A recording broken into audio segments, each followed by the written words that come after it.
Pas selesai jam tidur, semua pada tidur, suara yang diputar musiknya diikutin. Ternyata di depan rumah itu ada none.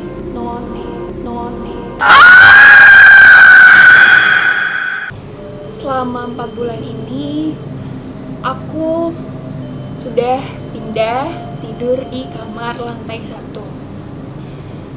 Karena sebelumnya aku tidur di lantai 3. Kenapa bisa tidur di lantai 1? Karena di lantai 3 sedang perbaikan ya. Kamar lantai 1 itu atau seluruh ruangan lantai 1 bisa dibilang cukup jarang dihuni. Terlebih ruangan kamar lantai 1 benar-benar gak pernah dihuni. Sampai pada akhirnya mau gak mau harus ditempatin. Kondisi keadaan di kamar lumayan mengerikan sih buat aku. Dengan lampu pencahayaannya itu yang redup, walaupun sudah terpasang lampu 2 macam. Ada lampu tidur dan lampu lumayan terang. Tapi aku lebih memilih lampu keduanya itu menyala. Jadi bentuk kamar aku tuh ruangannya ini pintu ya, terus kasur, ini kamar mandi ya, di sini ada lemari.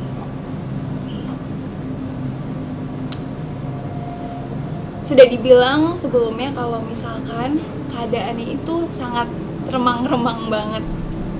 Selain remang-remang, memang ya gitu deh, ada penghuni yang lain.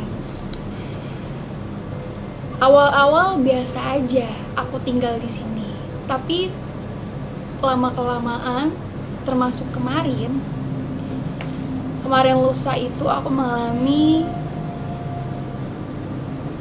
Sebelumnya memang iya aku punya sixth sense itu dari kecil, tapi karena saat kecil aku nggak gitu ngerti kan hal-hal seperti itu, jadi aku cuma bisa pendem. Tahu sendiri kalau anak kecil cerita pasti kayak diremehin gitu loh, baik sama kakak atau orang tua. Tapi suatu ketika aku lagi tinggal di Bogor, baru pindah, baru 7 hari di sana, terdengar nyanyian. Sebelumnya itu kita lagi bersenda gurau ya kan.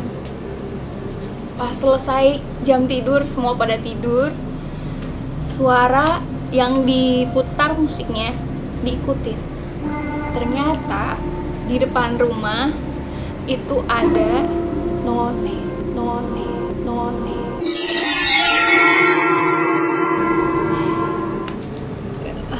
Aku nggak sangka sih bisa kejadian kayak gitu. Awal mulanya aku tinggal di kamar lantai 1 biasa aja, kayak cuman ya yang ringan-ringan ya. Tapi suatu ketika benar-benar tidak disangka-sangka, 4 bulan lama aku tinggal di lantai 1 ini, di kamar ini, terjadilah aku mengalami astral projection lagi. Sebelumnya juga pernah astral projection, cuma itu udah lama banget. Keadaannya itu aku lagi tidur siang ya, dan lelap tanpa mimpi. Tahu-tahu udah bangun aja, dan keadaan aku menyaksikan diri aku lagi tidur. Durasi 10 menit aku nggak sadar kalau ternyata aku lagi menonton diri aku sendiri lagi tidur. Kenapa bisa gitu? Karena posisi tidurnya tengkurap, dan aku juga lagi nggak begitu pakai baju ya. Dan aku udah tahu-tahu di lingkungan yang berbeda bersama makhluk lain. Itu bisa disebut astral projection. Aku udah di lingkungan mereka dalam kondisi tuh rame banget. Pokoknya rame banget kayak yang lagi di pasar. Aku juga gak bisa menggambarkan banget, intinya rame. Cuman di luar, kayak dibilang hutan juga bukan sih, cuma banyak pohon juga gitu loh. Terdapat laki-laki, ya kan? Laki-laki, bukan poci sih, bukan. Tapi serem juga gitu loh, bingung ngejelasinnya. Intinya dia juga mengerikan lah ya. Aku karena sebelumnya pernah ngalamin hal kayak gini, udah tahu nih apa yang harus aku lakukan, yaitu berusaha bermanipulasi seperti mereka gitu kan. Berkamuflase. Ternyata diketawain sama yang laki-laki ini. Dia udah sadar kalau aku tuh bukan mereka gitu loh. Sampai pada akhirnya aku ditarik gitu kan sama sosok nenek-nenek. Aku juga nggak ngerti, ibarat kayak ditarik anaknya gitu loh, padahal ya bukan. Terus karena itu kondisinya rame banget, kayak yang dikepung gimana sih gitu. Aku tetap berusaha berdoa dong, minta perlindungan. Aku berdoa.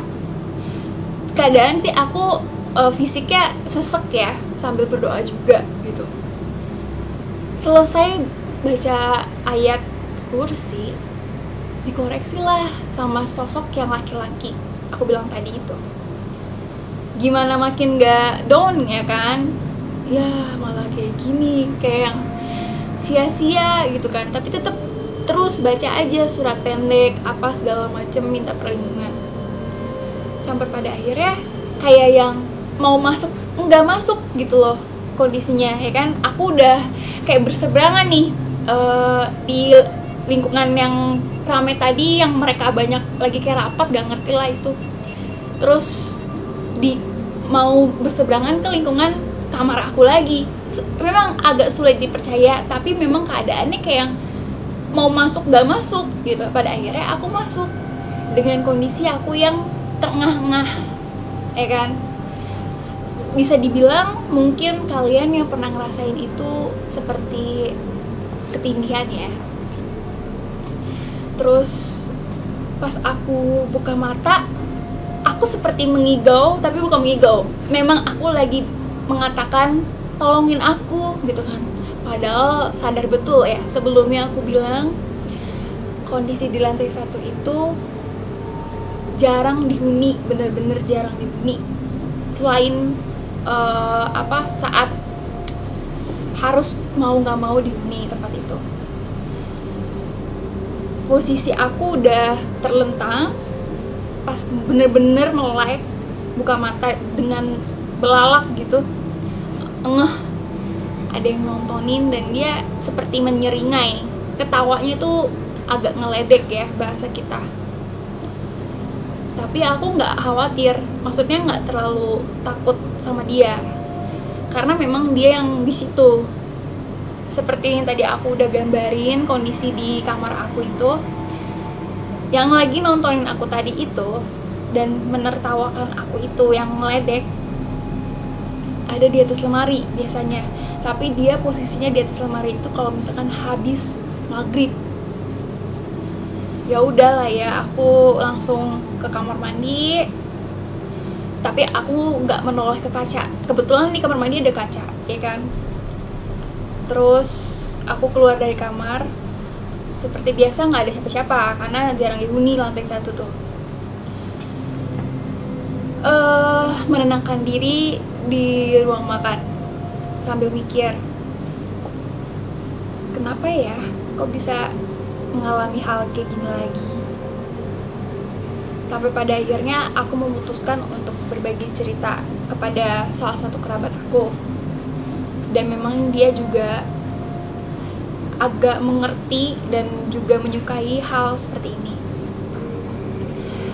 Lalu ya udah, dia bilang kalau kalau misalkan sampai ditarik-tarik kayak gitu, berarti dia suka dong sama Sukma kamu dek gitu.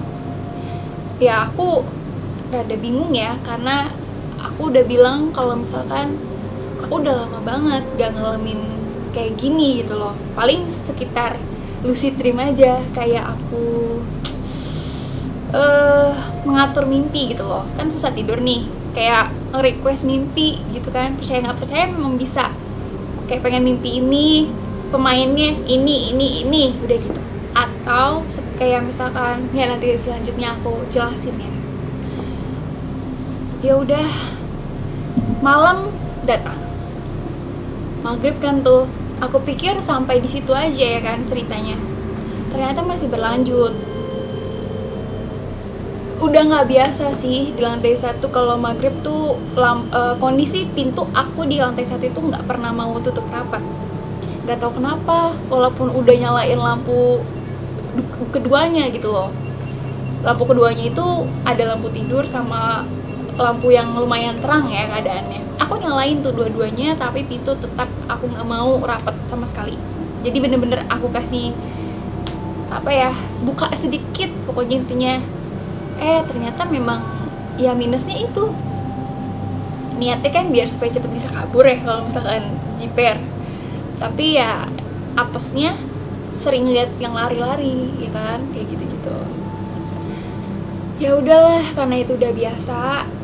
Soal yang di awal-awal kan aku bilang biasa aja, yang kayak gitu buat aku, yang kayak gitu buat aku itu sangat biasa aja, yang kayak lewat-lewat, ngintip-ngintip gitu. Aku diemin tuh sambil aku asik cek handphone aja lah ya, kayak gitu. Aku jadi nggak bisa tidur, kepikiran apa segala macam.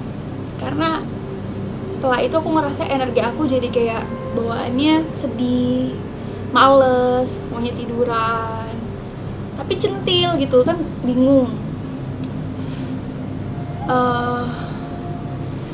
Untuk sosok lari-lari itu yang paling sering datang itu anak kecil.